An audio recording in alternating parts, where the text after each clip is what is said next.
Perhatikan sini sejenak, kalaupun tak nampak dari sisi yang berbeda di papan tulis, tidak apa-apa, karena nanti saya juga akan terangkan kemudian, dan suara bisa terdengar, dan di luar ta'lim ini, Anda bisa mereview nanti ta'lim kita lewat saluran yang tersambung pada saat ini di Al-Hidayat Official di YouTube.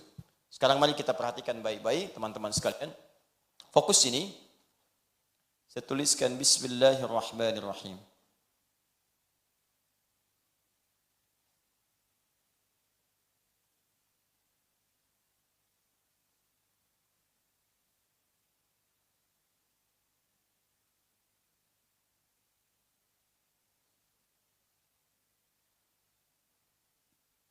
Baik, perhatikan sini pelan-pelan. Saya ingin tegaskan satu hal yang sangat penting.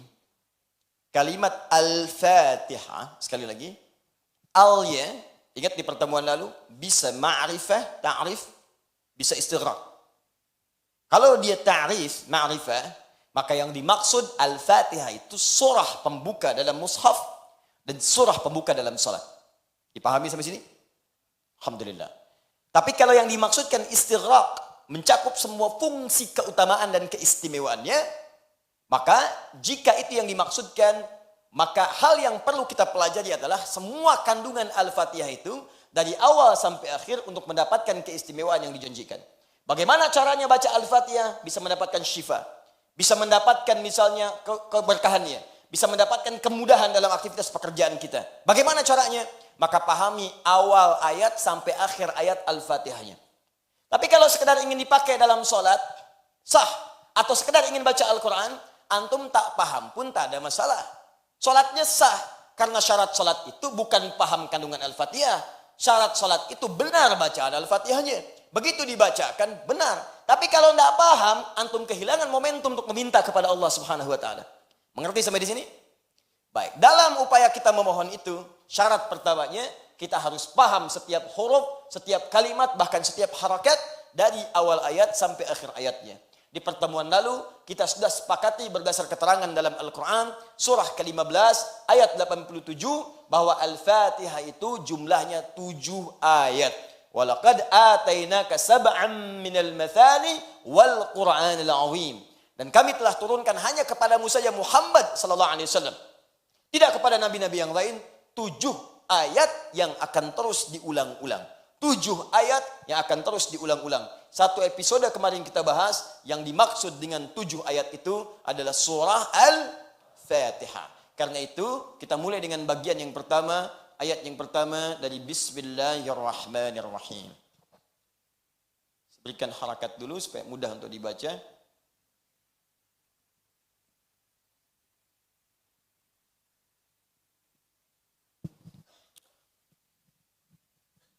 Kita akan belajar bacaan bismillah ini dengan 3 klasifikasi.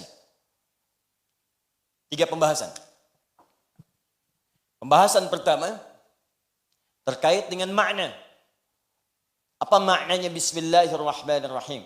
Dan saya mohon nanti bersabar belajarnya karena saya tidak akan terjemahkan. Yang akan saya sampaikan penggalian makna dari para ulama dari mulai makna bahasanya. Kenapa menggunakan ba di situ? Ba-nya apa? Ya, apa fungsi ba di sini?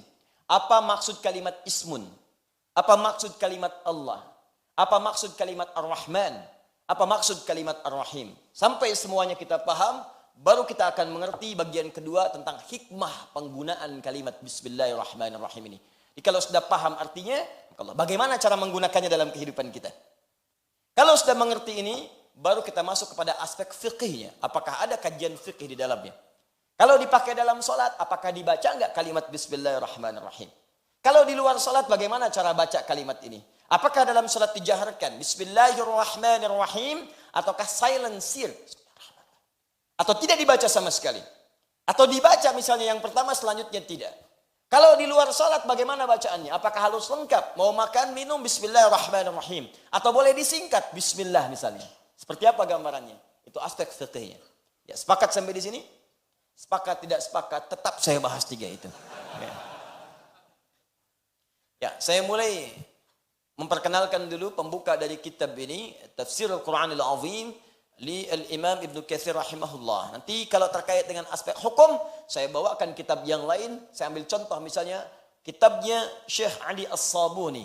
Ya, Syekh Ali As-Sabuni, Tafsir Ayatul Ahkam. Tafsir Rawa'i'ul Bayan fi Tafsiri Ayatul Ahkam. Terperinci semua di situ.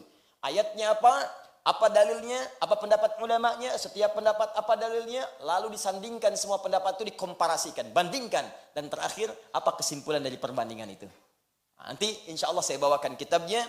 Yang hari ini kita akan bahas bagian yang pertama dari kalimat Bismillahirrahmanirrahim, dan saya pun bawakan kitab acuannya supaya tidak diduga bahwa ini hanya ilmu otak-atik saja Ustaz Adi Hidayat. Nanti kitabnya saya tunjukkan, dari kitab ini nanti kita turunkan kajian kita insya Allah.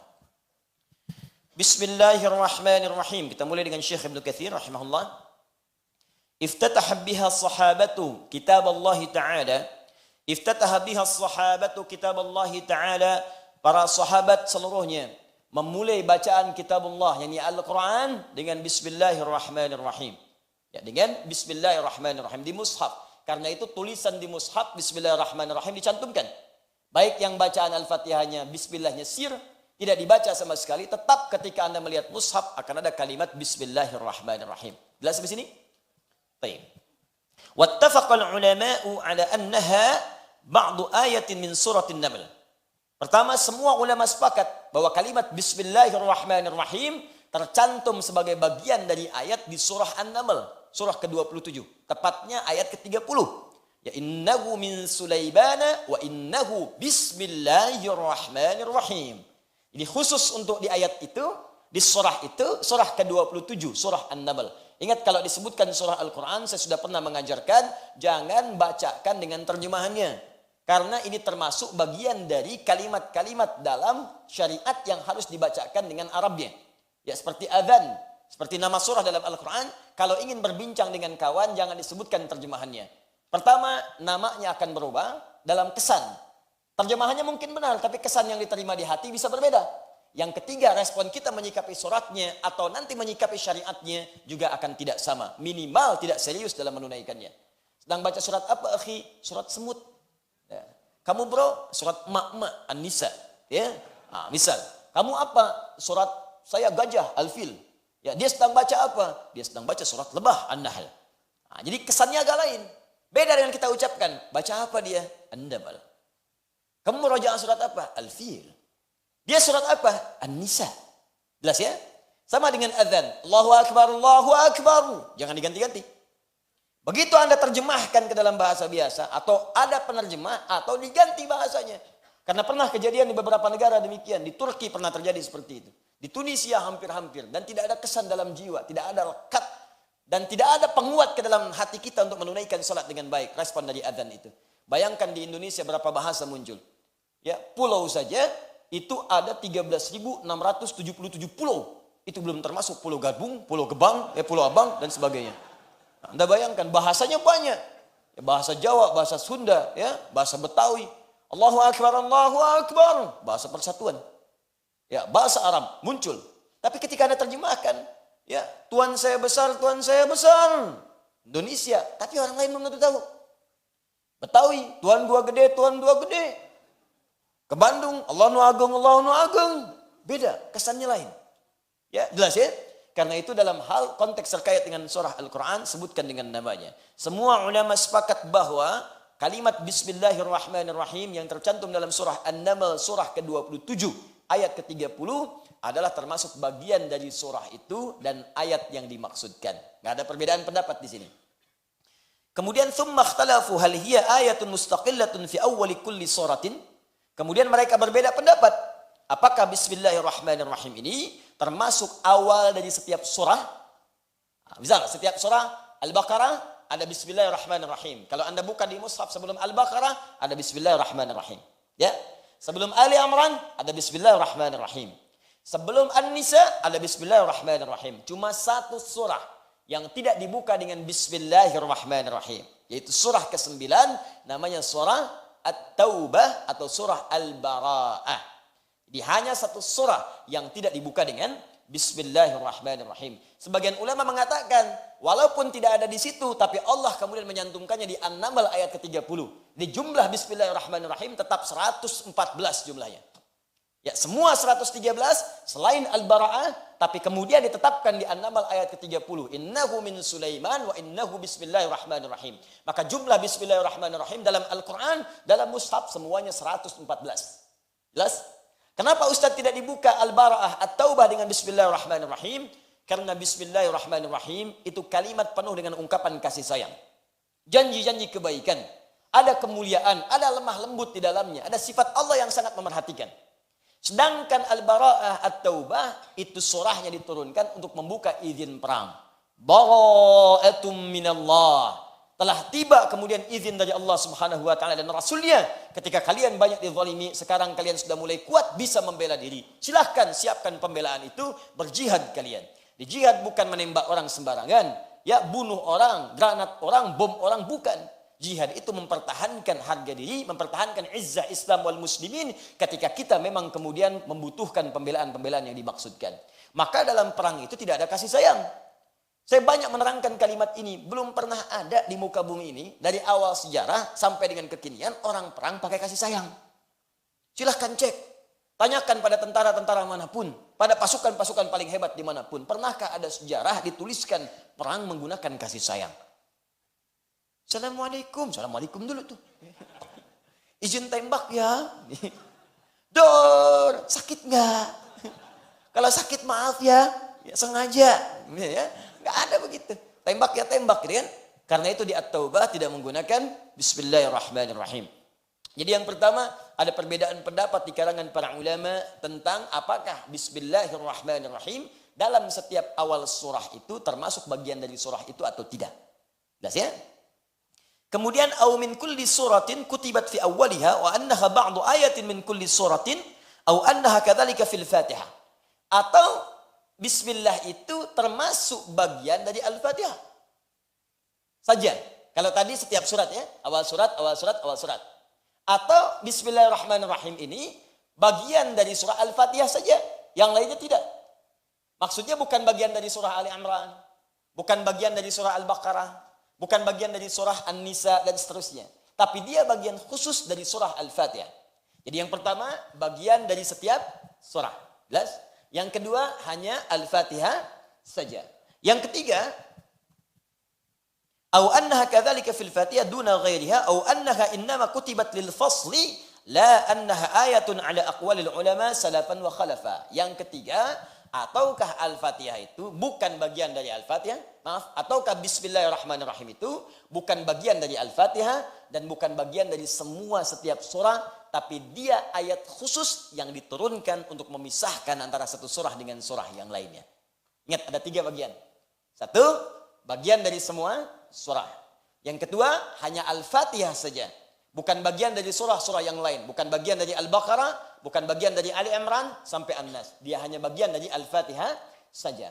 Yang ketiga, dia bukan bagian dari Al-Fatihah, bukan bagian dari setiap surah, tapi dia satu ayat sendiri yang diturunkan oleh Allah untuk memisahkan antara surat satu dengan surah yang lainnya.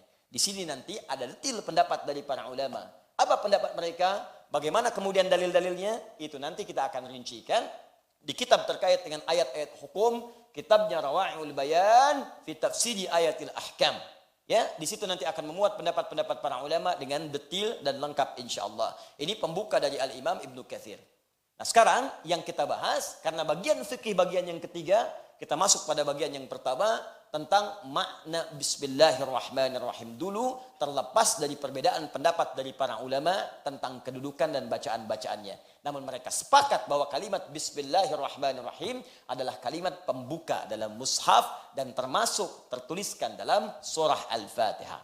Sepanjang ada dalam kalimat surah Al-Fatihah, maka kita bahas setiap hurufnya dari awal sampai akhirnya, termasuk yang dituliskan oleh Imam Ibnu Katsir rahimahullah. Paham sampai di sini? Baik. Maka bagian yang pertama, Bismillahirrahmanirrahim. Apa yang dimaksud dengan huruf ba di sini? Satu. Saya mohon izin tadi menyampaikan dengan cepat. Sekarang saya akan lambatkan Di sini kita akan masuk bagian inti-inti bahasan kita. Saya coba turunkan dulu setiap kalimat-kalimat atau hurufnya sehingga kita akan paham dari setiap satu ayat itu ada berapa persoalan dan bagian yang akan kita bahas. Satu huruf ba. Kedua, kata ismun dari bismillahirrahmanirrahim. Ini bagian keduanya. Ada kata ismun begini. Ketiga, lafaz Allah jalalah. Keempat, kalimat ar-Rahman. Dan kelima, kalimat ar-Rahim. Jadi ada berapa bagian? 5. Satu huruf ba. Yang kedua kata ismun, bismi, ya. Yang ketiga kalimat jalalah, lafaz jalalah Allah. Yang keempat ar-Rahman, dan yang kelima ar-Rahim. Kita masuk bagian yang pertama, mengenal makna huruf ba dalam kalimat bismillahirrahmanirrahim. Apakah sekedar disebutkan cukup diterjemahkan dengan menyebut nama Allah yang Maha Pengasih lagi Maha Penyayang, ataukah ada makna lain yang sangat luas dan dalam di balik huruf ini? Patokan kita kitabnya. Jadi saya setiap akan menerangkan kaidah, saya bawa kitab supaya Anda paham bahwa apa yang akan kita bahas punya argumentasi dan pertanggungjawaban yang jelas secara ilmiah. Ini kitabnya. Ya. Mughnil Labib an Kutubil A'arib. Ya, nanti sampulnya beda-beda nanti ya. Ada yang warna hijau, ada yang coklat, ada. Ini asalnya sampulnya warna coklat. Saya bawa ke Indonesia, saya simpan. Ternyata ada rayap. Ya, Masya Allah, rayap pun senang ke kitab. Anda bayangkan. Masa antum yang bukan rayap nggak senang kitab? Ya, jadi Masya Allah saya lihat, wah kena rayap, rayap senang kitab. Dia makan tuh kitabnya dengan kertas-kertasnya. Ya, masa antum kemudian yang diberikan risalah untuk menyembah Allah dalam keadaan yang sempurna tidak senang dengan isi kitab. Ya, Mughnil Labib an Kutubil A'arib karya Ibnu Hisham Al-Ansari. Di kitab ini keistimewaannya akan diterangkan semua makna huruf dari alif sampai ya. Apa makna alif? Ada berapa makna? Apa makna ba? Ada berapa jenis ba dalam Al-Quran, dalam hadis yang digunakan orang Arab? Ada berapa jenis semuanya? Dan nanti ketika menemukan itu, Anda akan paham ketika menerjemahkan Al-Quran. Begitu baca Quran, oh ba ini maksudnya ini. Oh ba yang ini maksudnya ini. Sekarang pertanyaannya, ada berapa jenis ba di dalam kalimat bahasa Arab? Dan dari sekian jenis itu, ini kalimat ba di Bismillahirrahmanirrahim masuk ke dalam kategori yang mana? Misal, kalau ada 14, kalau ada 13, kalau ada 10 jenis huruf ba, yang satu ini di antara 10 masuk ke dalam hukum yang mana? Demikian kemudian kita akan memahami dan menerapkannya dalam kajian Al-Fatihah itu. Pada ayat yang pertama, Bismillahirrahmanirrahim. Pada klasifikasi bagian pertama dari 5 pembahasan di ayat ini, yaitu pembahasan tentang makna huruf ba, khususnya ba yang melekat pada kalimat Bismillahirrahmanirrahim. Apa saja fungsi ba itu, khususnya dalam penggunaan huruf ini di bahasa Arab. Saya ingin bedakan, kita sedang tidak bicara ba dalam bahasa Latin. B dengan A dibaca ba. B dengan I dibaca bi. B dengan U dibaca bu. Ya, B dengan O dibaca bo. Ba, bi, bu, bo. Ya. Kemudian itu tidak kita uraikan. Yang kita uraikan adalah huruf ba dalam penggunaan dan pengucapannya di lisan orang-orang Arab. Seperti apa makna yang dimaksudkan? Karena itu kita akan kembali kepada karya ulama-ulama kita yang menyampaikan tentang makna-makna huruf dan kalimat dalam bahasa Arab. Saya kembali ingatkan, kita akan gunakan kitab yang sangat populer. Jadi kajian para tulabul ilmi, penuntut ilmu dari masa dulu hingga masa kini, yaitu kitab Mughnil Labib an Kutubil A'arib karya Ibnu Hisham Al-Ansari. Ini ulama besar, banyak kitabnya. Dan kitabnya juga banyak diburu. Dan Masya Allah, kitab-kitabnya juga sangat bervariasi di bidang-bidang yang berbeda-beda, tidak hanya di satu ragam ilmu saja. Ini kita akan masuk langsung pada pembahasan huruf ba. Ya, kalau saya bahas dari huruf alif, itu menghabiskan 167 halaman tersendiri. Baru huruf alif, 167 halaman. Ya. Nah, sekarang kita masuk huruf ba. Ya, jadi langsung ke huruf ba supaya kita bisa mendapatkan banyak faidah atau manfaat di pembahasan kita. Bismillahirrahmanirrahim. Ada yang mau bacakan? Silahkan. Ini masih asli insya Allah. Enggak saya apa-apakan, masih bahasa Arab. Ya. Ya. Dan tanpa harokat. Ya, tanpa harokat. Jadi asli ini insya Allah. Ya. Harful ba. Huruf ba. Ya, harful ba. Huruf ba. Saya terangkan sebentar. Tulisannya, teman-teman sekalian. Ini seperti ini. Ba. Tapi kalau kita ingin munculkan aslinya, begini kemudian diucapkannya. Al-ba, huruf ba. Dah hamdahnya. Ya. Harful ba, huruf ba. Ingat, dibaca dengan ditulis, itu beda. Dituliskan begini, satu saja. Seperti ini. Tapi dibacanya begini. Ba. Tulisannya begini. Kenapa penting saya terangkan ini? Kita akan kembali kepada faidah membaca ayat Al-Quran. Setiap huruf dalam ayat Al-Quran itu tidak diberikan pahala berdasarkan tulisannya. Ingat, tapi bacaannya. Bukan tulisan, tapi bacaan. Kembali ke hadis Nabi, di hadis riwayat At-Tirmidzi. Nama aslinya Muhammad bin Isa At-Tirmidzi. Ya, nomor hadis 2910. Man qara'a harsan min kitabillah. Siapa yang bisa membaca, siapa yang bisa membaca satu huruf saja dari kitab Allah, bukan menulis, membacakannya. Ya, falahu 10 hasanat, maka setiap huruf yang dibacakan itu dia mendapatkan 10 nilainya, 10 kebaikan. Walam aqul alif lam mim harfun. Saya tidak katakan alif lam mim kata Nabi satu huruf. Walakin alifun harfun, lamun harfun, mimun harfun. Walikulli harfin 10 hasanat. Tapi alifnya satu huruf, lamnya satu huruf, mim satu huruf. Setiap hurufnya 10 kebaikan. Kalau Anda lihat tulisan, Anda akan menyimpulkan bahwa alif lam mim itu adalah 3 huruf. Kalau lihat tulisan, simbol. Alif, lam, kemudian mim. Hitung. 1, 2, 3. Berapa huruf? 3 huruf. Kemudian Anda akan kalikan setiap hurufnya berapa? 10. 3 kali 10 berapa? 30. Orang akan hitung ini 1, 2, 3 kali 10. Ingat, Al-Quran beda. Kalau amalan lain, salat dan lainnya misalnya umumnya standar selesai dikerjakan dapat 10. Salat misalnya, dikerjakan selesai dapat 10. Paling minimal kalau sendirian. Apa dalilnya Ustaz? Quran surah ke-6 ayat 160. Ya, Quran surah ke-6 ayat 160. Man jaa'a bil hasanati falahu 10 amthaliha. Siapa yang mengerjakan satu kali kebaikan, setiap satu itu nilainya 10. Hasanah, satu kebaikan yang punya pahala disebut hasanah. Salat disebut hasanah dalam Al-Quran.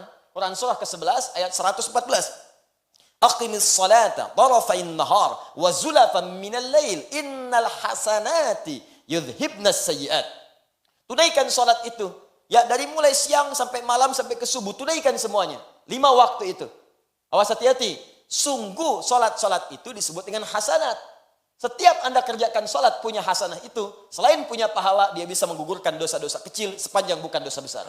Salat disebut dengan hasanah. Setiap satu hasanah 10. Karena itu kalau Anda salat sendirian, selesai salat dapat 10 pahalanya. Jangan dihitung 1, 2, 3, 4 sampai 10. Jarak satu kedua bisa 500 tahun. Kalau Anda berjamaah dapat 27. Kalau Anda ke masjid baru datang belum sholat dapat 25.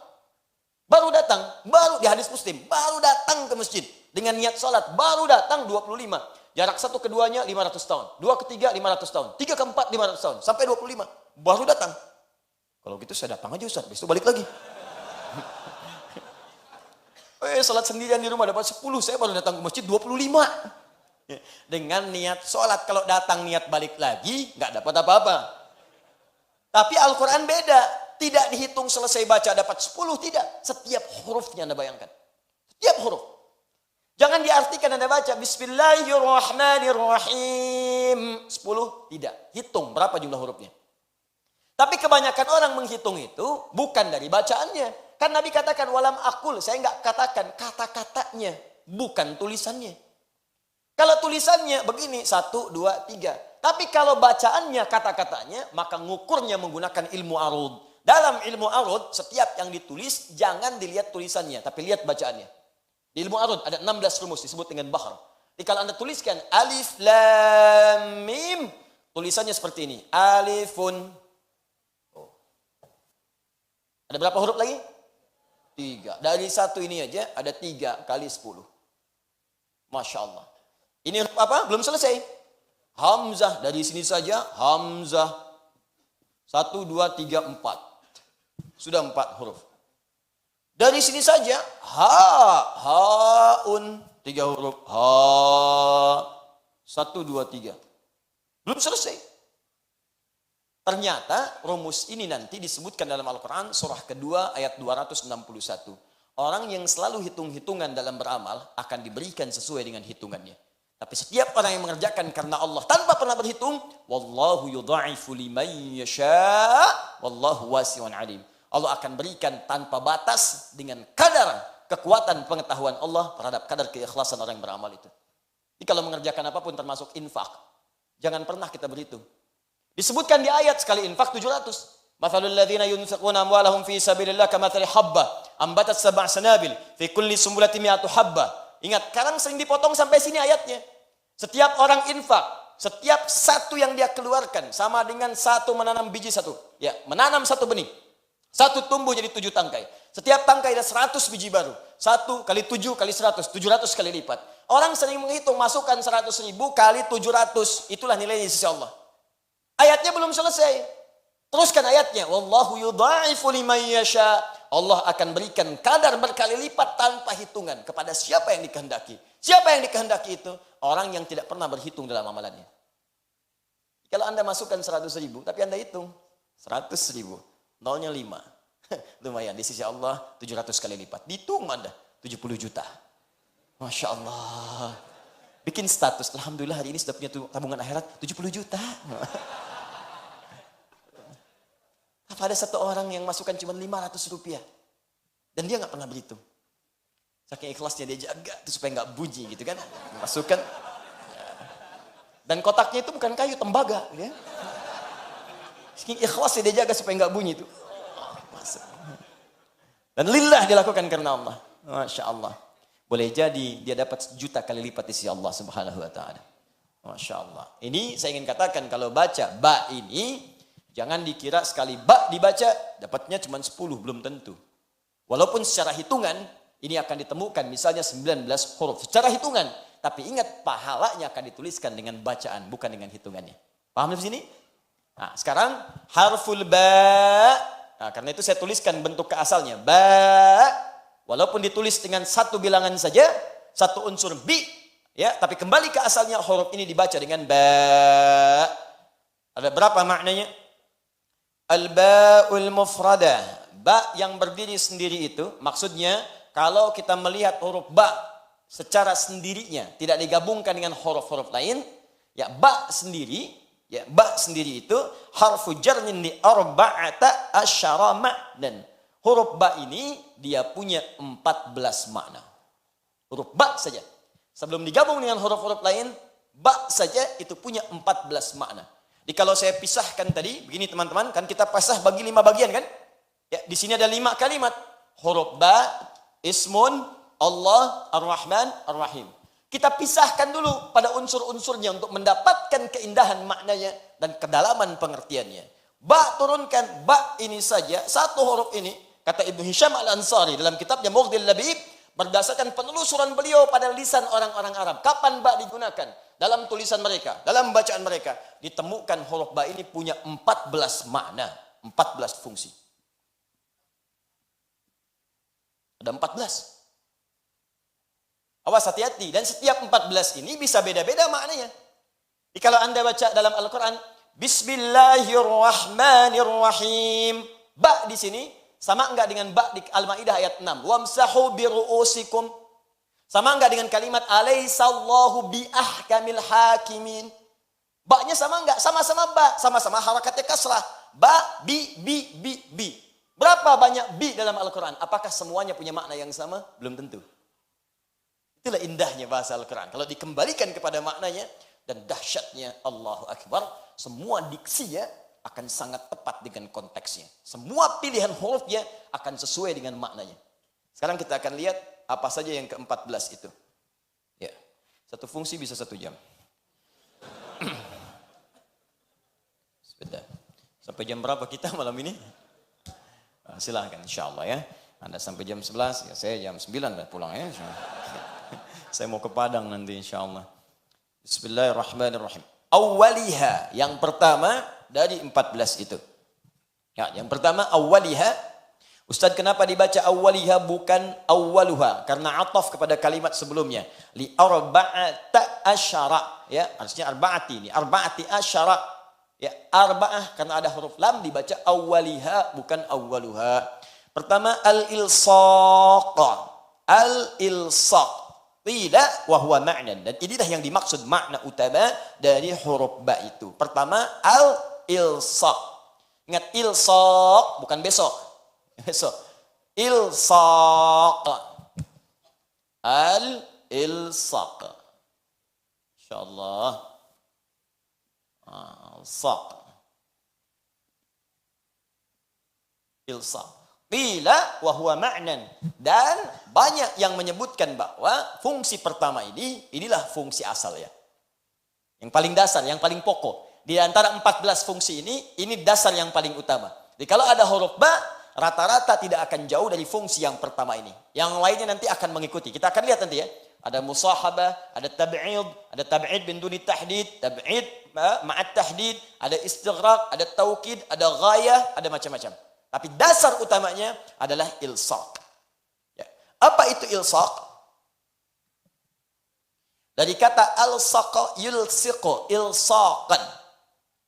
Terambil lagi dari akar kata yang paling dasarnya, lasaqa.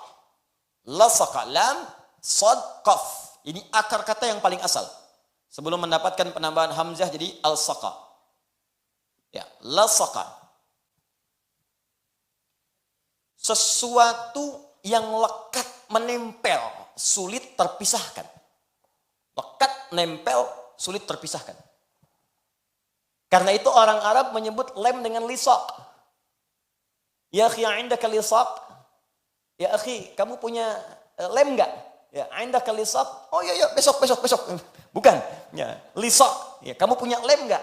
Indaka lisaq? Apakah engkau punya lem? Kenapa lem disebut dengan lisaq? Karena lem punya fungsi menempelkan sesuatu sehingga sulit untuk dipisahkan. Ya, nah, saya bacakan dulu sebentar. Bismillah.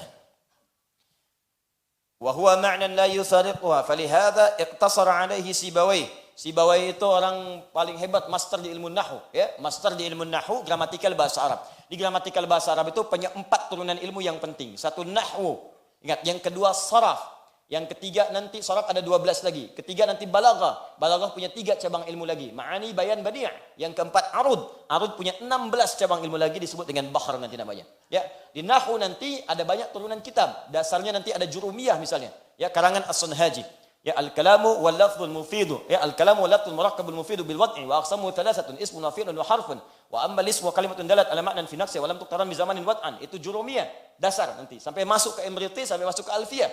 Kalamuna lafzun mufidun kastaqim wasmun wa fi'lun thumma harfunil kalim wahiduhu kalimatun wal qawlu am wa kalimatun biha kalamun qad yu'am bil jarri wat tanwini wan nida wa al misalin ilis bitamyizun hasal bitafa'ati atat wa ya if'ali wa nunik balanna fi'lun jalli. Nah, itu nahwu di situ.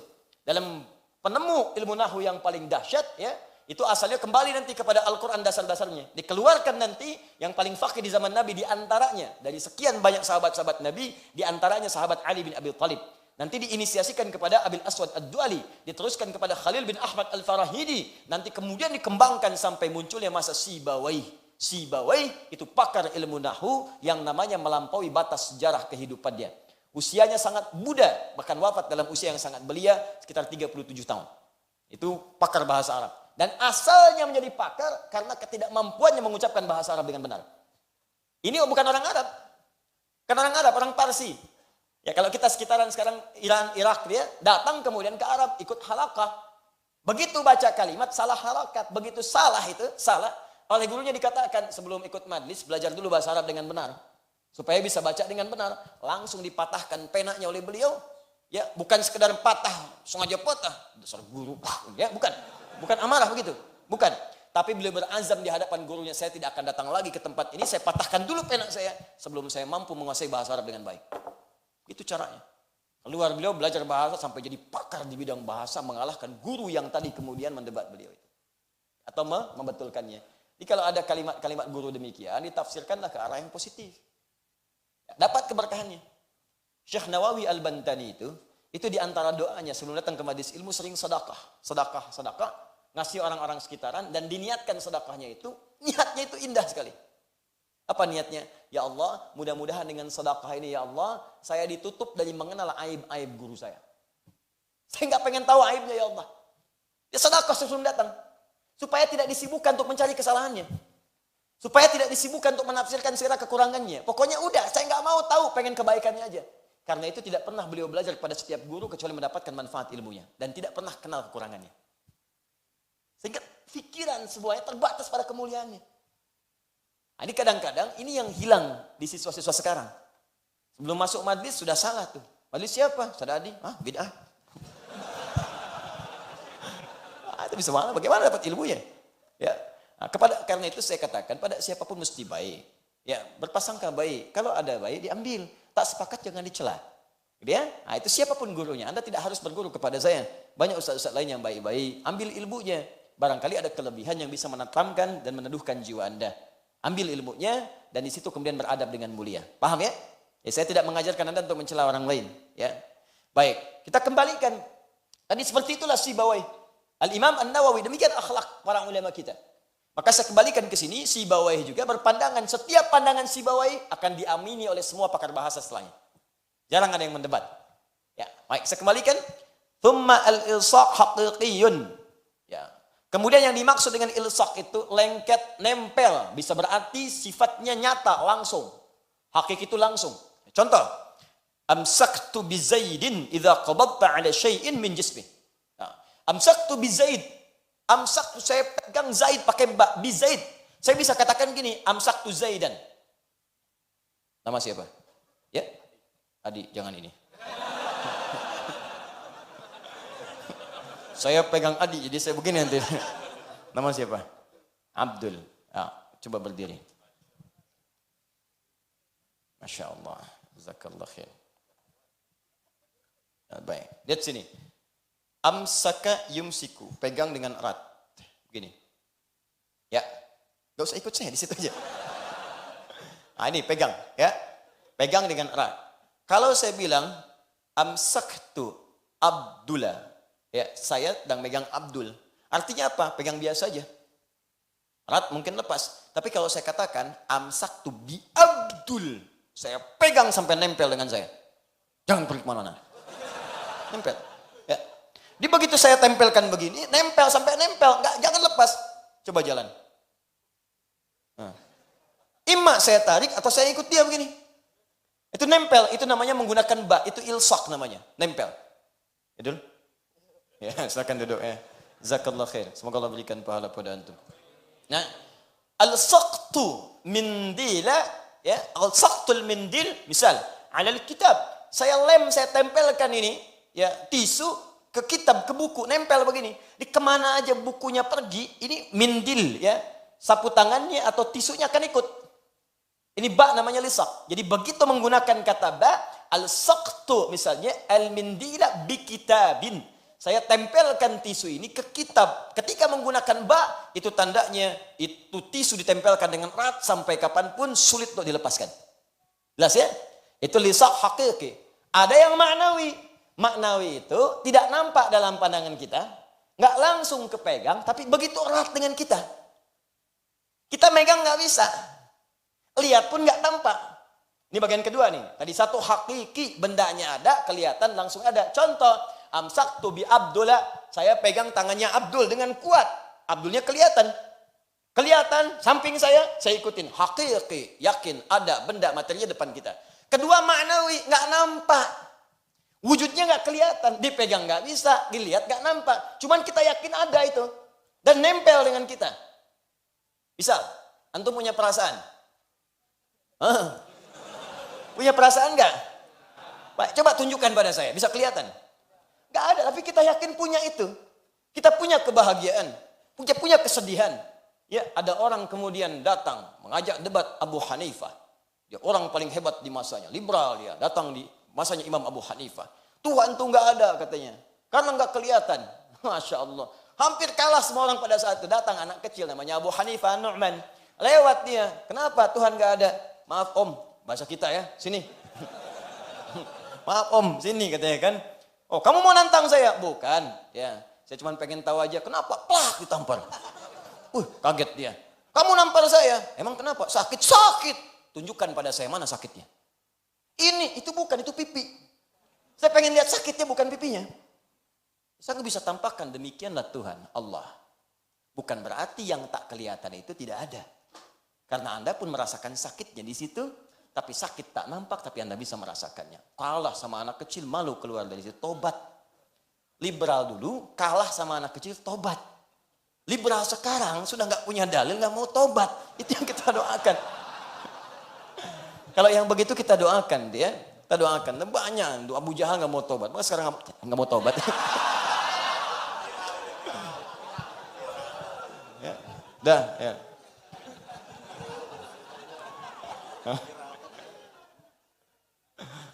Belakang bawa ibu-ibu, siapa sih?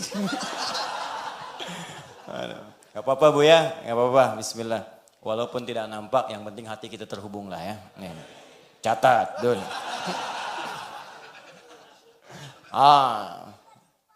Jadi yang pertama hakiki, kedua kalau tak nampak tapi dapat disebut dengan ma'nawi. Nah disinilah saya ingin terapkan Bismillahirrahmanirrahim. Ba-nya disambungkan dengan Allah. Bismillah. Ba-nya dihubungkan dengan Allah. Bagaimana kita menerapkan hukum yang pertama ini? Jika dihukumi dengan kalimat ilsaq sebagai dasar pokok makna dari huruf ba itu. Maka perhatikan baik-baik. Walaupun Allah tak nampak dalam pandangan kita saat ini. Walaupun kita tidak bisa melihatnya saat ini. Tapi yakinlah Allah itu ada dekat kita. Bahkan mengawasi lebih lekat dibandingkan dengan lem yang kita tempelkan di jari kita. Maka muncullah kemudian firman Allah. Misalnya di Quran surah kedua Al-Baqarah ayat 186. Paling kiri sebelah bawah. Wa idza sa'alaka ibadi anni fa inni qarib. Jika hambaku bertanya kepada Muhammad sallallahu alaihi wasallam tentangku, ingin mencari-cari aku, katakan kepadanya aku begitu dekat. Dekat, qarib, dekat sekali. Bahkan ditajamkan di Quran surah ke-50 ayat ke-16. Awas hati-hati. Walaqad khalaqnal insana wa na'lamu ma tuwaswisu bihi nafsuhu wa nahnu aqrabu ilaihi min hablil warid. Sungguh kami telah ciptakan manusia, bahkan kami tahu apa yang dibisikkan jiwanya kepadanya. Dia bukan cuma diciptakan, maaf ya, Allah sampai tahu apa yang belum Anda ungkapkan. Jadi baru jiwa Anda bisikan sudah ketahuan. Ya. Coba lihat tuh Ustaz, coba lihat tuh. PC-nya pasti ada yang salah tuh. Di hati Anda bicara. Coba lihat itu, coba lihat. Belum diungkapkan. Katakan kepadanya, jangan dipendam, nanti aku keduluan. Di hati baru muncul, belum disampaikan, itu Allah tahu. Yang positif atau negatif. Kalau positif belum diungkapkan, dituliskan pahalanya. Tapi kalau negatif belum diungkapkan, belum keluar dosanya. Diucapkan, baru keluar. Yang positif baru dihadirkan dalam hati kita, dituliskan pahalanya. Dikeluarkan, tambahkan 2 kali lipat. Indahnya Allah. Tapi yang mau saya sampaikan, wa nahnu aqrabu ilaihi min hablil warid. Sampaikan pesan pada seluruh hamba-hambaku, aku lebih dekat dibandingkan urat leher yang melekat pada dirinya. Saya mau tanya pada Anda, apakah urat leher Anda ini, maaf, dilem di leher Anda? Bukan masalah lemnya, sudah nempel terus kemanapun Anda pergi. Ada orang yang kalau mau pergi ke kantor dulu, dilepas dulu urat lehernya. Ntar ya, abang mau kantor dulu, simpen sini, nggak bisa. Ya, semua nempel, dia kemanapun pergi, ikut. Dia tidur, ikut. Dia kantor, ikut. Dia makan, ikut. Nempel terus. Kata Allah, saya lebih dekat, lebih lekat dibandingkan urat leher yang nempel di leher kamu itu. Ini fungsi lisak yang pertama, ilsak. Jadi ba ini kenapa disebut dengan ba ilsak? Bagaimana diterapkan pada kalimat bismillah? Ketika Anda mengucapkan kalimat ini, bismillahirrahmanirrahim, maka bukan sekedar ucapkan ba, tapi rasakan Allah sedang berada di dekat kita, lebih dekat daripada urat leher kita. Kalau mengucapkan kalimat bismillahnya begini, maka Anda akan dijaga oleh Allah dari perbuatan maksiat. Anda akan dijaga karena Anda merasa dekat dengan Allah. Orang yang pegang minuman dan mengucapkan bismillah, dia merasa Allah lebih dekat dengan dirinya. Nempel padanya, mengawasi dia. Maka mustahil dia akan menyentuh minuman yang diharamkan oleh Allah Subhanahu wa ta'ala. Karena dia tahu, diawasi oleh Allah. Kalau dia mengerti dia bekerja, dan saat kerja itu dia dikawal oleh Allah langsung. Dilihat, diawasi, bahkan dekat pada dirinya. Dan dia merasa dekat dengan Allah. Diawasi Allah. Dia tidak akan memilih pekerjaan yang tidak Allah sukai. Tidak akan korupsi. Tidak akan mencuri. Nggak akan nyogok. Apa nggak malu saat nyogok dilihat Allah? Anda nyogok dilihat manusia saja malu. Nyogok kelihatan manusia malu. Nyogok direkam malu. Apa Anda pikir Allah nggak punya kamera? Canggih kameranya. Dibuka di hari kiamat. فَمَنْ يَعْمَلْ مِثْقَالَ ذَرَّةٍ خَيْرًا يَرَهُ وَمَنْ يَعْمَلْ مِثْقَالَ ذَرَّةٍ شَرًّا يَرَهُ. Tidak akan ada yang lolos dari kamera Allah Subhanahu wa taala. Nampak semua sekecil-kecilnya. Berbuat sesuatu yang tak nampak pun pergi ke kamar yang tersembunyi, gemboknya 12, ukur sendiri di dalam, maksiat di dalamnya, nampak. Film Anda akan diputar di hari kiamat. Nampak semuanya. Makanya sebelum wafat diedit dulu tuh gambarnya. Edit adegannya, tobat, lihat-lihat mana. Ingat sama bapak, sama ibu, sama adik, sama kakak, sama istri, sama tetangga. Urutkan dari yang paling dekat sampai yang paling. Edit dari sekarang. Kalau ada suara yang kurang jelas, dubbing. Tempel dengan yang bagus, ganti suaranya. Oh, saya pernah mencela, dubbing, ganti dengan yang baik. Oh, pernah gibah, ganti dengan yang baik. Dari sekarang, saat film itu diputar di hari kiamat, film yang nyata, real, dokumentasi kehidupan kita saat di dunia, maka bangga Anda menghadapinya. Masya Allah. Waduh, adegan ini nih. Saya mau ke alisan, dulu nggak ada sendal, saya ngambil nasi pulan. Wah, diputar nggak? Tiba-tiba Anda pernah bertobat. Mendatangi orangnya, pernah minta maaf, ganti sendalnya. Ternyata nggak ada adegan itu. Masya Alhamdulillah. Yang kelihatan cuma sholatnya, Masya Allah. Cuman ta'limnya, doanya, khusyuknya, permohonannya, kenikmatannya, itu yang diputar. Sekarang cuman Anda yang merasakan maksiatnya sendirian. Nanti ketika diputar semuka langit dan bumi menatap Anda. Oh begini ternyata kelakuannya. Taklim saf pertama ternyata di luar seperti ini dia. Sholat saf pertama ternyata di luarnya begini dia. Di kantornya begini. Hartanya haram. Kayak orang paling soleh di rumahnya ternyata bermaksiat. Lihat video-video yang buruk. Datang ke tempat yang tidak semestinya. Izinnya ke kantor, berangkatnya kemana? Itu diputar. Dan yang paling celaka, Anda wafat dalam keadaan itu. Itu yang paling bahaya. Anda tega bermaksiat kepada pasangan Anda. Istri pergi minta izin ke tempat yang bukan semestinya. Suami bilang ke kantor, mampirnya ke tempat lain. Wafat di situ dan di akhirat diputar, nggak sempat tobat lagi. Makanya pikir dulu kalau mau kerjakan apa-apa, inilah rahasianya. Kenapa Nabi katakan setiap perbuatan baik, ucapkan bismillah. Kullu amrin dzibalin la yubda'u fihi bi bismillahirrahmanirrahim fahuwa abtal. Setiap perbuatan baik yang tidak disertakan kalimat bismillahirrahmanirrahim maka dia terputus. Apa yang dimaksud terputus? Terputus dari pengawasan dari Allah, terputus nilai pahalanya dan terputus dari keberkahannya. Makanya kalau mau kerjakan sesuatu coba bismillah, bismillahirrahmanirrahim. Dan kalimat ini otomatis tidak akan pernah diucapkan dalam konteks maksiat, berat lisannya. Gak ada orang maksiat pakai bismillah. Waduh, sendal hilang, pakai itu tuh yang bagus tuh. Takut dosa, pakai bismillah aja. Bisa. Ya. Jelas ya? Nah, jadi ini kalimat pertama. Jadi biasakan setiap mengerjakan sesuatu bismillahirrahmanirrahim. Bismillahirrahmanirrahim. Ba-nya ilsaq. Sesuatu yang menghadirkan kedekatan kita dengan Allah Subhanahu wa taala. Maksudnya usahakan setiap mengerjakan berbagai hal kita merasa disaksikan oleh Allah Subhanahu wa taala. Kalau sudah hidup kita begini dan merasa Allah dekat dengan kita, maka sudah dijawablah langsung oleh Allah. Ujibu da'watad da'i idza da'an. Jika dia punya kebutuhan, seketika aku akan berikan. Itu rahasianya. Makanya ada orang-orang yang saking dekatnya dengan Allah, belum minta sudah dijawab. Belum minta.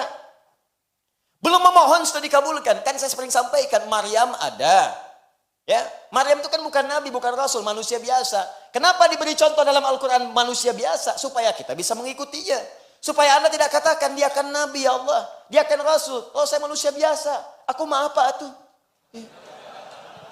Kata Allah kamu manusia, Maryam manusia, Imran manusia, dia bukan nabi, bukan rasul. Kamu bukan nabi, kamu bukan rasul. Kenapa dia bisa, kamu tidak? Dengan cara apa lagi bisa diterangkan? Maryam ada, Luqman ada, Imran ada, Hannah ada, Asiyah ada.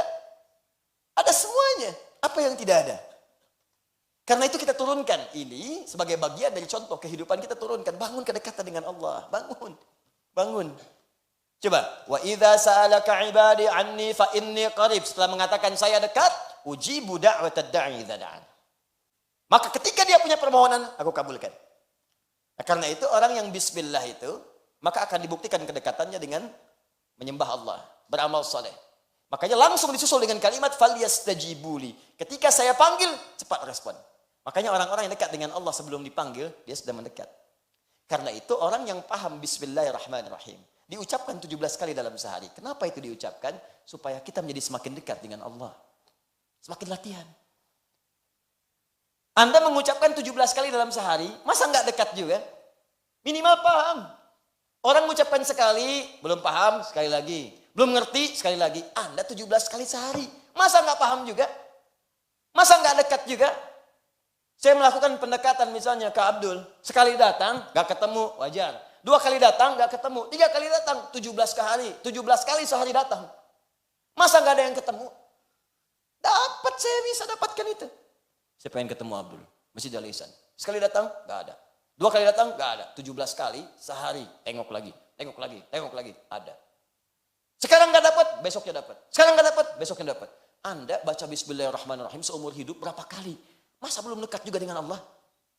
Sehari 17 kali, belum dekat. Besoknya baca lagi. Besok belum dekat, baca lagi. Bertahun-tahun baca, belum dekat juga. Anda butuh berapa waktu lama lagi?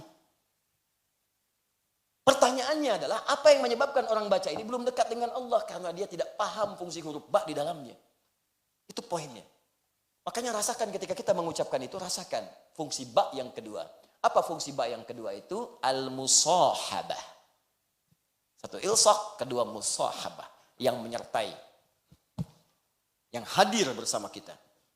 Kalau tadi merasa dekat, nempel. Nah, ketika Anda misalnya ingin merasakan nempel, dekat, ingin membangun kedekatan dengan Allah, maka yang pertama rasakan Allah itu berada dengan kita. Mengawasi kita maksudnya. Dekat dengan kita. Ini yang disebut sifat ihsan yang tadi saya bacakan di hadis Muslim, nomor hadis ke-8. Ya, an ta'budallaha ka'annaka tarahu fa in lam takun tarahu fa innahu yarah. Engkau menyembah Allah seakan-akan engkau itu merasa diawasi oleh Allah walaupun tak mampu untuk melihatnya. Tapi yakinlah Allah ada di dekat Anda, mengawasi Anda. Nah, jadi kalau ingin merasakan kedekatan dengan Allah, rasakan Anda didekati oleh Allah. Rasakan diawasi oleh Allah. Rasakan Allah hadir dekat dengan Anda. Kalaupun tak mampu menatapnya, minimal Anda merasakan itu. Itulah langkah pertama. Jadi kalau ingin merasakan membangun kedekatan dengan Allah, pertama rasakan dulu kata Nabi. Rasakan Anda itu sedang diawasi oleh Allah. Ini gini ya, maaf ya. Ada siswa sedang ujian. Ya, maaf nih, pengawasnya nggak ada, tapi dia sadar ada CCTV, ada kamera. Kamera itu 17 siswa, jumlah kameranya 17. Setiap meja ada kamera di depannya langsung. Bayangkan, bukan 1, 2, 17 kamera langsung di depannya begini. Nah, pertanyaan saya, apakah anak ini, setiap siswa itu akan nekat untuk mencontek atau tidak? Hah? Mustahil. Kenapa? Karena ada yang merasa mengawasi. Dan dia tidak akan nekat.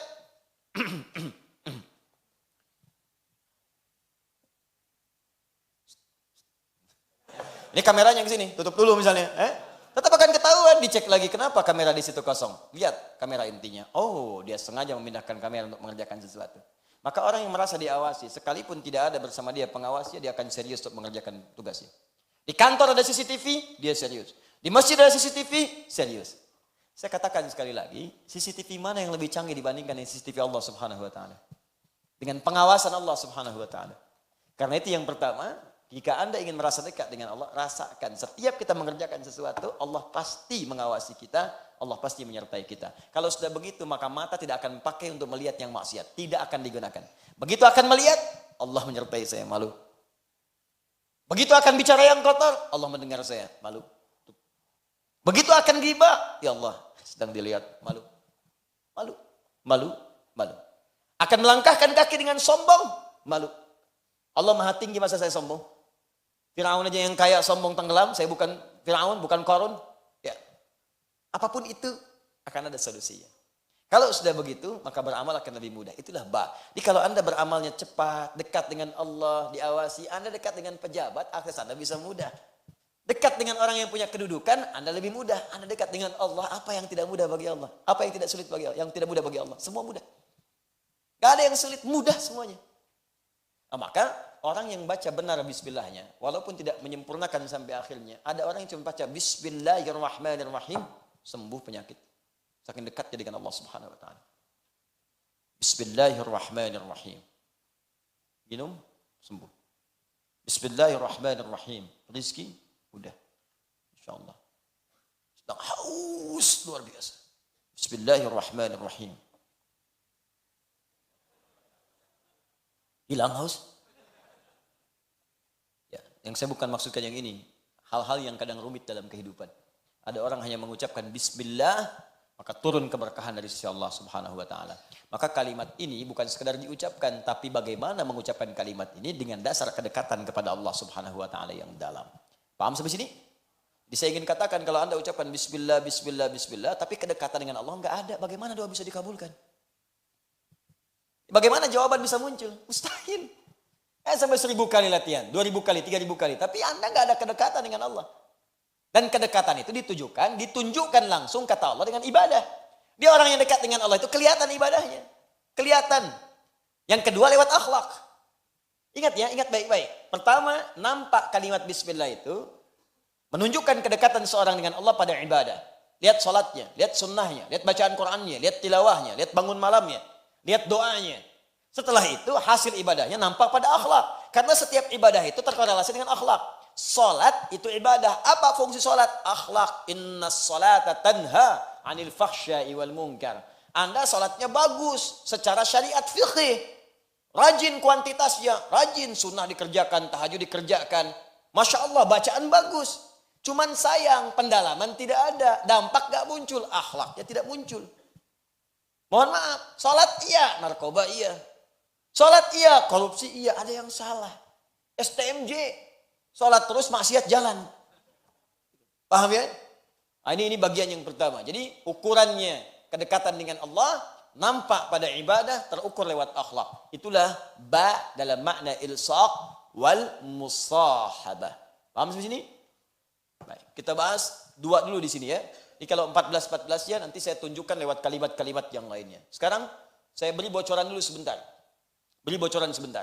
Jika ba dua ini benar, ilsaq dengan musahabah, maka akan muncul yang ketiga, yaitu istighraq, atau yang keempat at-tab'id min duni tahdid, atau yang ketiga at-tab'id ma'at tahdid. Istighraq pernah kita bahas di awal pertemuan yang kemarin. Semua hal yang terkait dengan keseluruhan tanpa batas, komprehensif, holistik semua. Maka kalau Anda dekat dengan Allah Subhanahu wa taala, maka semua yang Anda butuhkan dalam kehidupan Allah akan cukupkan. Allah akan limpahkan. Karena itu nanti rahasianya kenapa datang Ar-Rahman dan Rahim setelahnya. Rahman, pemberian dalam urusan dunia. Maka semua kebutuhan dunia Anda, kalau Anda dekat dengan Allah, istighraq semua diberikan. Sakit Allah sembuhkan. Orang datang ke rumah sakit, Anda cukup kemudian, Allah, ya Allah, bismillahirrahmanirrahim. Beri kesembuhan. Kadang dokternya datang sendiri. Kadang obatnya dikirimkan ke tempat Anda. Andanya nggak ke rumah sakit, dokternya datang ke tempat Anda. Anda nggak ke rumah sakit, obatnya dikirimkan ke Anda. Anda bahkan gak bilang saya sakit, beritanya nyampe, didoakan oleh orang semoga lekas sembuh. Padahal Anda aja belum berdoa. Itu anugerah kawan. Itu nikmat Abdul. Biasa. Iya. Itu anugerah. Kenapa Anda tidak berharap mendapatkan itu semua? Belum berangkat sudah ada gitu. Mau beli nasi goreng, Masya Allah. Mau berangkat, tukangnya datang sendiri. Tek, nasi goreng. Mau bayar, kawan datang. Akhi mau apa nasi goreng? Udah, antum makan aja. Urusan bayar aneh. Masya Allah. Wah, kan dibuka. Mana dompetnya? Tadi sih emang iya, cuman ketinggalan dompetnya.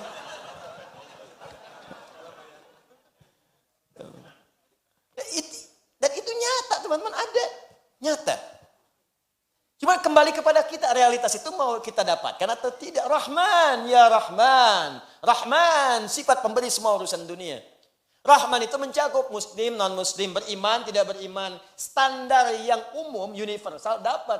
Standarnya apa? Pekerjaan. Misal, hukum kaya itu tidak melekat iman. Kaya itu melekat pada aktivitas, ikhtiar, pekerjaan. Jadi jangan katakan kalau ada non-muslim bekerja keras, kaya. Jangan katakan kok nggak beriman bisa kaya. Hukum mau kaya itu bekerja. Tapi kalau pengen berkah kekayaannya dan pengen cepat mendapatinya, iman. Berkah antum di situ. Makanya orang beriman dulu mau kaya gampang. Kaya gampang. Orang dulu Abdurrahman bin Auf itu modalnya cuma pakaian.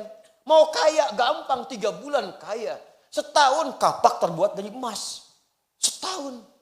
Anda bayangkan? Bayang. Ya. Itu dahsyat luar biasa. Kecil Rahman, dapat kita rahim. Anugerah akhirat yang terindah. Khusus bagi yang beriman saja. Anda mau dapat apa? Surga. Kalau cuma surga, semua minta surga. Mintakan surga yang paling tinggi. Mintakan surga di samping Nabi Muhammad SAW. Mintakan surga yang langsung berdekatan dengan Allah Subhanahu Wa Taala. Mintakan surga yang bisa menatap Allah Subhanahu Wa Taala tertinggi. Lebih dekat dengan Allah, semakin dekat Anda mendapatkan anugerah terindah. Karena itulah diakhiri dengan kalimat Ar-Rahman Ar-Rahim. Ar-Rahman Ar-Rahim. Kalau nggak butuh semua, sebagian tabi'in. Ya Allah, saya nggak pengen jadi terlalu kaya, Allah takut sombong. Gak apa-apa. Yang penting yang kamu butuhkan saya berikan. Tab'id ma'at tahdid. Terbatas pada kebutuhannya saja. Makanya ada orang minta itu sesuai kebutuhan dikasih oleh Allah. Nih, yang kamu butuhkan nih. Kalau lebih daripada ini berbahaya. Ya Allah, aku ingin jadi direktur. Jadinya manajer. Ya Allah, mobil ya Allah. Motor dapatnya. Motor. Aku berikan kau motor, aksesnya lebih cepat. Terbebas dari kemacetan. Jalanan indah bisa berkelok-kelok, engkau lewat. Ya. Mobil kamu dikhawatirkan ketika akan keluar, bahkan tak bisa buka pintu. Ya, harus ada ajudan, harus ada ini, ada itu. Hidup kamu jadi berat nantinya. Dapat dia mobil, dapat dia motor, dapat sepeda. Ya Allah, aku ingin sepeda motor ya Allah. Aku kabulkan. Motornya aku tunda. Kan bagian kedua, sepeda motor. Motornya nanti, sepeda dulu. Ini sepeda. Oke, dapat. Indah. Dunia tuh gimana ya? Saya kadang bingung orang tuh berantem masalah dunia. Padahal hukumnya kecil gitu kan. Ini tuh gak ada delay ya. Ya, jadi apa? Allah kan tak kasih rumus dekat dengan Allah. Jadi dia jadi kecil. Tidak ada orang sedih masalah dunia. Ada orang berantem masalah dunia. Ah, ya Allah, kenapa gitu kan? 2 orang berebut pekerjaan sambil berkelahi. Berebut mobil sampai saling tusuk, saling meninggal dua-duanya. Mobilnya gak ada yang dapat. Saya suka ketawa gitu kan. Apa yang mau direbutin itu? Ya, rebutan sendal, rebutan kamera, rebutan ini. Ngapain? Ngapain dunia? Kita tinggalin. Kalau bukan Anda meninggalkan dunia duluan, dunia meninggalkan Anda duluan. Makanya bismillah. Pakai itu. Biar gak sembarangan. Rahman dapat, Rahim dapat. Dapat kita. Dan disitulah kita mendapatkan tanda di sisi Allah Subhanahu Wa Taala. Apa itu tanda bahasa Arabnya? Wasmun. Kalau disatukan dengan ba, hilangkan wawunya. Ganti dengan alif. Kalau pengen cepat, hilangkan alifnya. Langsung sin dengan mim. Gabungkan dengan ba. Bismillah. Bismillah. Nih, asalnya dari kata ismun. Ismun ini pendapat pertama dari kata wasmun. Yang berarti tanda yang melekat. Ini saya tidak bicara terjemahan ya. Kalau terjemahan ini makna umum. Ismun diartikan nama. Dalam bahasa Arab. Ismun, nama, masmuka, siapa namamu hai lelaki, masmuki, siapa namamu hai perempuan, mas Karyo, namanya Karyo.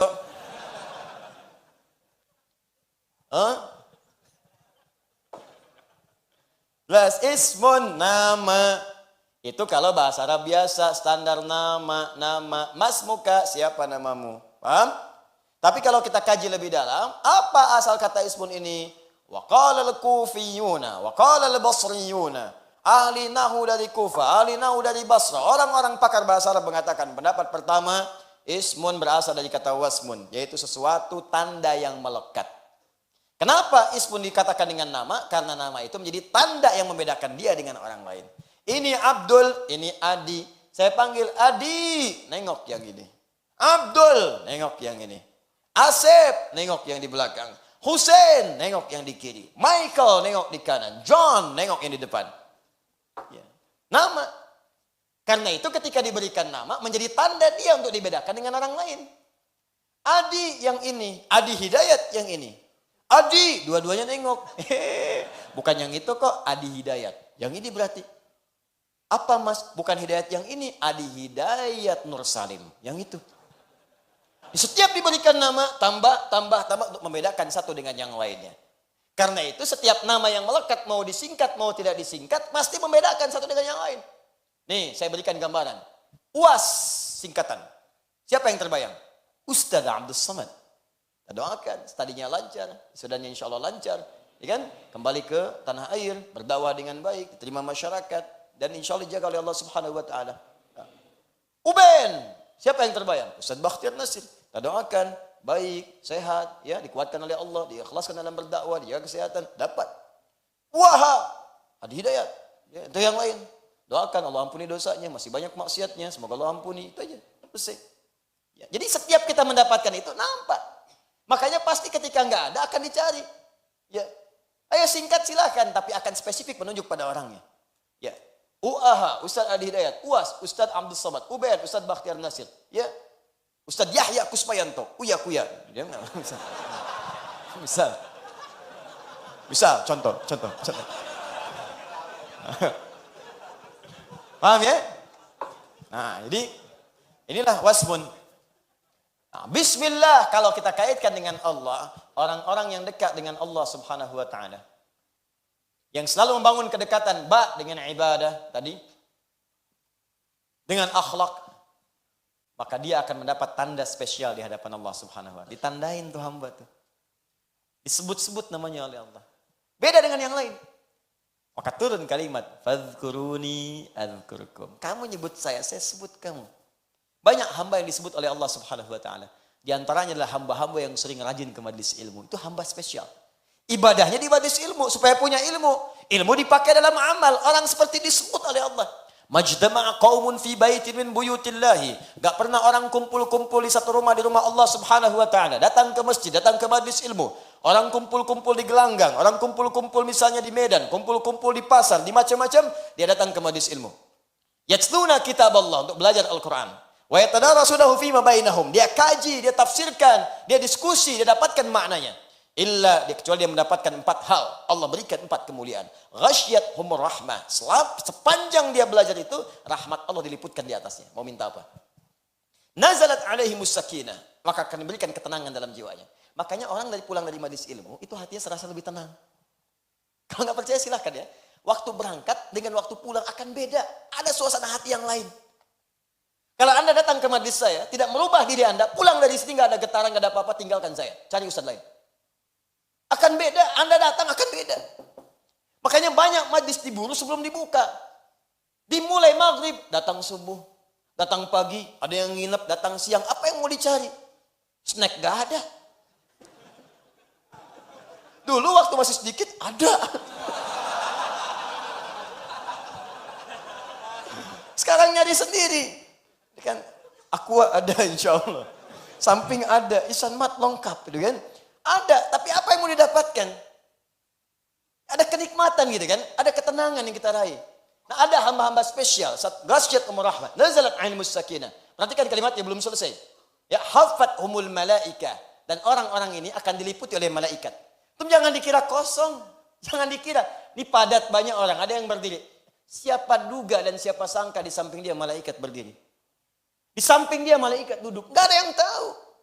Bukankah malaikat diberi keistimewaan untuk menyamar? Menjadi laki-laki bertemu dengan Nabi. Datang. Ada lagi yang tak nampak di sampingnya. Dan banyak sifat malaikat. Itu gaib. Kenapa gaib? Karena kalau tampak belum tentu untuk bisa tenang.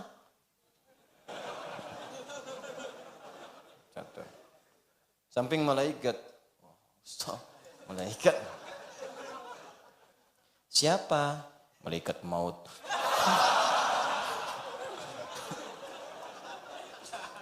Saya waktunya sebentar lagi enggak. Tenang aja. Saya mau ke Abdul kok. Contoh dulu. Contoh. Misal. Ya. Jadi begitu. Ya. Ya. Nah, ini teman-teman sekalian. Itu yang keempat belum selesai.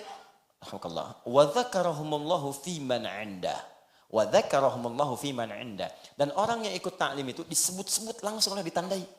Disebut-sebut di sekitar makhluk yang ada di arsy. Si fulan, lihat si fulan, ya malaika lihat si fulan, perhatikan si fulan, ya malaika, orang-orang datang nostalgia, orang-orang datang ya malaika, ada yang pergi ke puncak, ada yang ke Lembang, ada yang macam-macam, ya malaika catat dia spesial, majlis ilmu,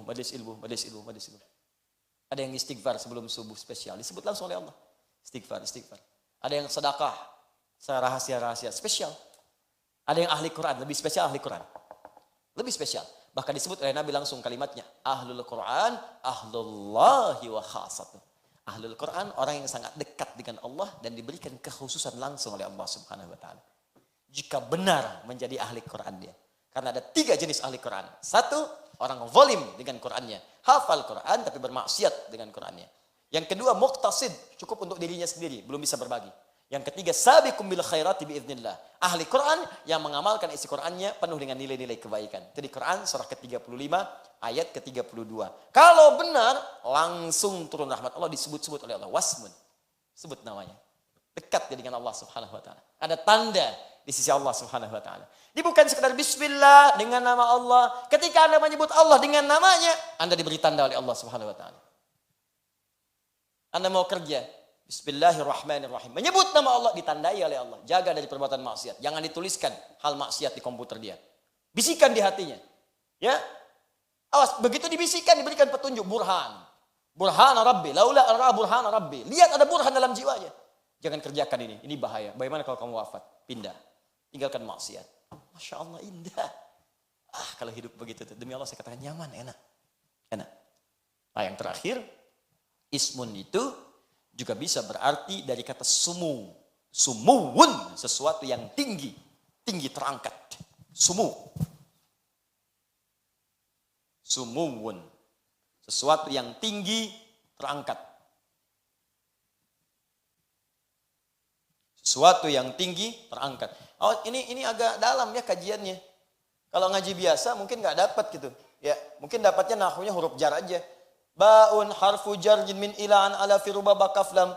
Huruf jar yang menjadikan kalimat setelahnya harakatnya kasroh, jar diturunkan ke bawah. Bi jadi i. Bismi harakatnya i, enggak ada bismu, enggak ada bisma, pasti i.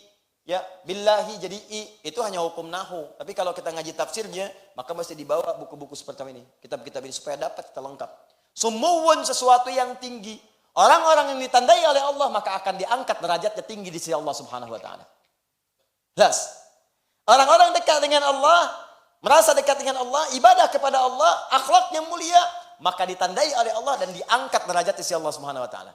Persis seperti orang beriman, amal soleh diangkat derajat. Orang menuntut ilmu karena Allah diangkat derajat, ditandai oleh Allah. Tadi hadisnya saya bacakan. Maka turun Quran surah 58 ayat 11. Yarfa'illahu alladhina amanu minkum walladhina utul ilma darajat. Allah akan angkat orang beriman di antara kalian dan orang yang diberikan pengetahuan. Naik. Nah, ini jarang kita dapatkan teman-teman sekalian, ya, gambaran-gambaran semacam ini. Maka berlindunglah kepada Allah yang Maha Tinggi supaya kita ditandai dan diangkat derajat kita oleh Allah Subhanahu wa taala. Ya, karena itu coba setiap baca bismillahirrahmanirrahim hadirkan makna ini. Hadirkan. Allah sedang mengawasi saya. Kalau salat malu kalau diawasi bacaan gak bagus. Katanya di hadapan Allah, katanya diawasi, masa bacaan jelek? Mau sampai kapan bacaan kita belepotan dalam salat? Udah bertahun-tahun, ribuan kali ruku sujud. Apa enggak ada episode sholat kita yang bagus bacaannya? Bukan cuma sudes aja yang bagus. Ya, saya juga sudus akan lebih bagus. Belajar yang bagus. Ya, bukan cuma si fulan saja yang bagus, saya pun akan lebih baik lagi. Bukan cuma si fulan aja yang suaranya indah, saya pun insya Allah bisa indah. Belajar. Supaya enggak malu saat menghadap pada Allah. Anda menghadapan dengan bos di kantor, kata-kata ditata-tata. Saya kalau naik pesawat tuh kalimatnya dia eja-eja gitu kan. Pak, teh apa kopi? Maaf, saya mau istirahat saja. Tapi saya rasakan apakah di rumah tangganya seperti itu juga? Ya, coba saya tanya pramugari-pramugari saat Anda di pesawat. Anda menghadapi orang-orang yang bukan mahram Anda. Itu orang asing. Apa hanya karena bayar kemudian Anda perlakukan istimewa dengan mengatakan kalimat lembut? Pak, teh ataukah kopi? Ya, chicken or fish? Masalah ayam ataukah ikan? Saya pengen tahu kalau di rumah begitu enggak gitu sama suaminya. Pak, teh apa kopi? Ikan apa ayam, Pak? Emang ada? Enggak, tempe. Bisa nggak begitu gitu? Bisa nggak? Hah? Gitu. Ya Allahu Akbar. Ya, cobalah gitu ya. Coba hadirkan makna-makna itu. Rasakan Allah mengawasi kita. Tidak salah profesionalitas pekerjaan harus begitu. Harus begitu memang karena tuntutan pekerjaan, profesionalitas harus dilakukan. Cuma maksud saya, ketika ada di hadapan manusia bisa begitu, kenapa di hadapan Allah tidak lebih baik? Ya, Bismillahirrahmanirrahim. Ya, baca yang bagus. Ini hak kecil jadi hak besar. Panjang jadi pendek, pendek jadi panjang. Pantesan kalau minta cepat jadi lambat. Ya, minta lambat jadi nggak datang. Paham ya? Nah, sekarang yang terakhir. Kenapa di sini menggunakan kalimat Allah terlebih dahulu? Padahal bisa dikatakan, bisa di luar bacaan ini bisa kita berkata Bismillahirrahmanirrahim. Karena kalimat Ar-Rahman itu bisa digunakan ketika tidak menyebut kalimat Allah. Dalilnya Quran surah 17 ayat 110. Qulid Allah awid Rahman. Sebut nama Allah atau sebut Ar-Rahman. Di sini kenapa Allahnya dimunculkan? Bismillah, kemudian Ar-Rahman dan Ar-Rahim. Apa rahasia di balik kalimat Allah ini? Ini puncaknya. Dan itu yang kita bahas di pekan depan nanti insya Allah. Ya, karena ini butuh kajian dan waktu yang khusus. Kita akan bahas di pertemuan berikutnya insya Allah. Rahasia di balik kalimat Allah. Jelas? Belum saya jelaskan kan pekan depan. Tayyib.